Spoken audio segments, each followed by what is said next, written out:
So I wanted to ask you, Senator Cramer, about oil, some of the work that you're doing specifically about oil right now.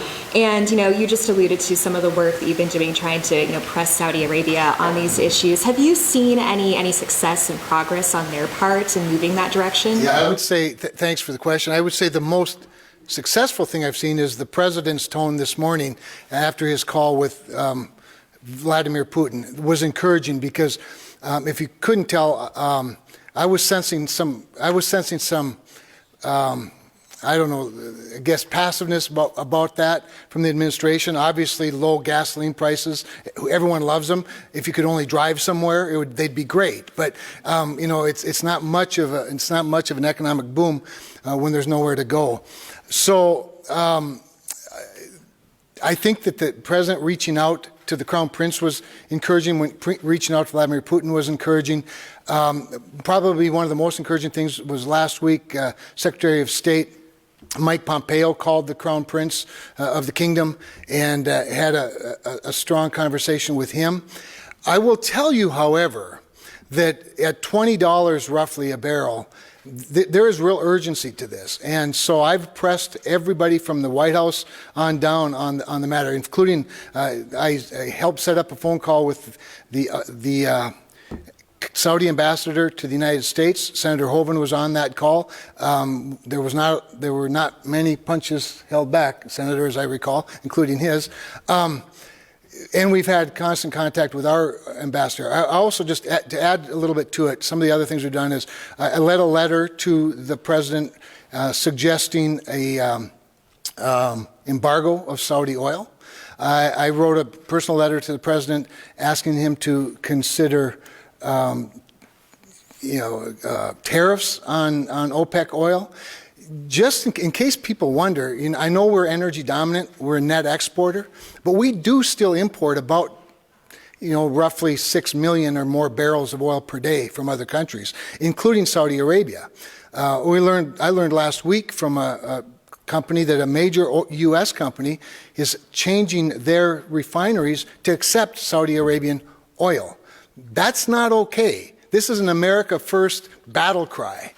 And so I think we have to use these emergency powers to insist that not only our producers, but that everybody in the value chain understands the importance of this. So, but the most encouraging thing is that the president seems to have stepped up his rhetoric a little bit and his demands of the Crown Prince, or of Vladimir Putin, I'm sorry. Senator, I actually also have a question referring to some of your wording earlier. You referred to Saudi Arabia as friends. National intelligence agencies say that they've killed Americans and gone relatively unpunished. How is Saudi Arabia our friends? Yeah, so really great question. And the question was, how is Saudi Arabia a friend? I referred to them as a friend. They are considered an ally. They're a very important ally in the Middle East when it comes to certain bad actors. They've been helpful in the war on terror. They've been especially helpful in the war or in fighting back against Iran's aggression. But they're a reluctant ally in sort of a circumstantial ally in many cases, shall we say. I told the State Department today, do not bring another bill to the United States Senate that in any way advocates for Saudi Arabia or suggests or opposes or asking us to oppose legislation aimed at either condemning or punishing Saudi Arabia. Being their friend is a tough place to be sometimes.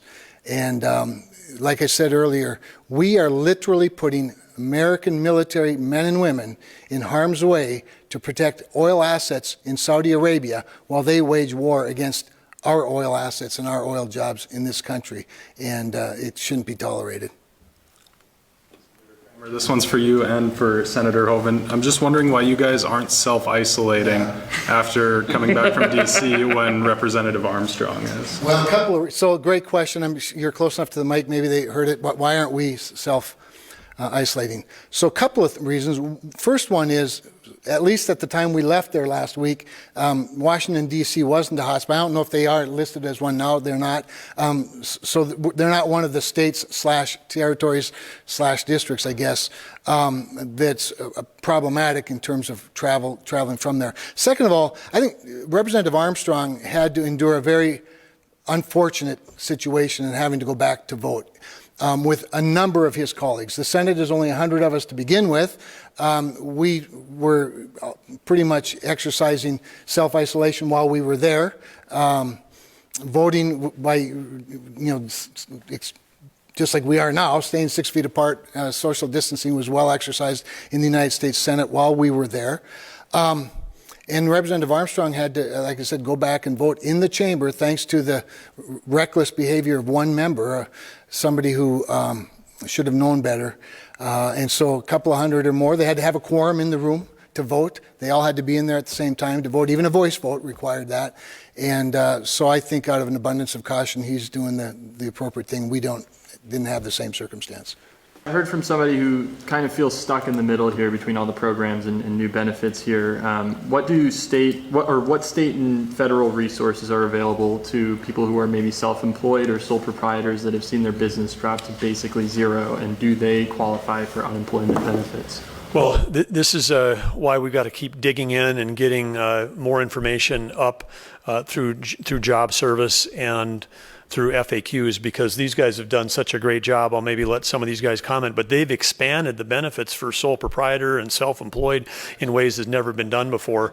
That's the right answer. Okay. It's the Pandemic Unemployment Assistance Program, self-employed. Come on up to the microphone here, you guys. Come on up, Jim. The group you're asking. Everybody you're So, asking. yeah, it's called the Pandemic Unemployment Assistance Program. It's self-employed, independent contractors, and those with limited work history who would be unable to work due to COVID-19. That's part of CARE. Sorry? And that's part of the stimulus package. Yes, but I would also, Jeremy, that also applies to the Paycheck Protection Act. So if you're a sole proprietor or a sub-S with a few, just a few employees, 1099, we still want people to stay in business. We still prefer them to have a paycheck as opposed to an unemployment insurance check, if that's at all possible. That was the goal of it, as you might have heard and the governor referenced. I mean, there's some controversy over the perverse incentive of a very generous unemployment insurance program. Even though it's largely run state by state, this bill was generous for good reason. I mean, the main goal of the bill was to get money in the hands of consumers and spending, but the first goal is to keep them employed. So all of those same people that qualify for that insurance, unemployment insurance, also qualify for the Paycheck Protection Program. The question was, if you're unemployed due to COVID related, absolutely you apply under the new bill for unemployment. Yeah, I mean, that was actually in the second bill, the Phase 2 bill we passed, started that, and then we added more to it in Phase 3. And there's an additional 13 weeks of unemployment insurance beyond what the state typically provides to make sure those folks are covered.